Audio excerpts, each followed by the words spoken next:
మేడ్చల్ జిల్లా బోగారలో ఓ స్కూల్ నిర్వాహకంతో రోడ్డుపై వెళ్తున్న శ్రీకాంత్ అనే వ్యక్తి ముక్కు కట్టయింది. సంక్రాంతి సెలబ్రేషన్స్ సందర్భంగా స్కూల్ చిన్నారులకు కైట్స్ ఎగరవేయమని యాజమాన్యం ఎంకరేజ్ చేసింది. పైగా వారికి చైనా మాంజా కూడా అరేంజ్ చేసిందని బాధితుడు ఆరోపిస్తున్నాడు.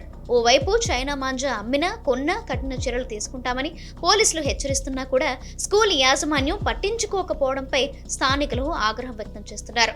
స్కూల్ యాజమాన్యం నిర్లక్ష్యంగా సమాధానం ఇవ్వడంపై బాధితుడు పోలీసులకు ఫిర్యాదు చేశాడు. వెళ్తుంటే ఈ మాంజా తగిలింది, ఇక్కడ తగిలి ఆల్రెడీ కట్ అయిపోయింది, బ్లీడింగ్ చాలా అయిపోయింది. మన కిసాల్రో రాజు హాస్పిటల్ నితిన్ హాస్పిటల్కి వెళ్తే 3 కుట్లు పడ్డాయి.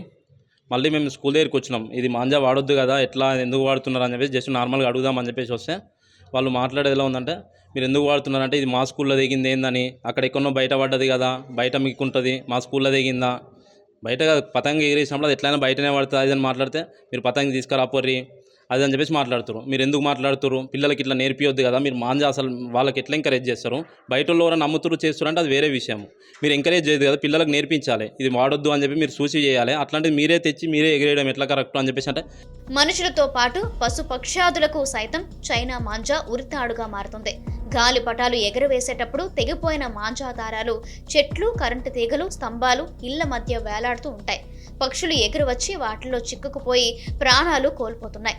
నైలాన్, సింథటిక్ దారానికి గాజు, ప్లాస్టిక్ పొడి పూసి ఈ మాంజాను తయారు చేస్తారు. గాజు ముక్కలతో పాటు ఇతర రసాయనాలను కలపడం వల్ల ఈ దారం పదునుగా మారుతుంది. అదే ఇప్పుడు ప్రమాదాలకు కారణం అవుతుంది.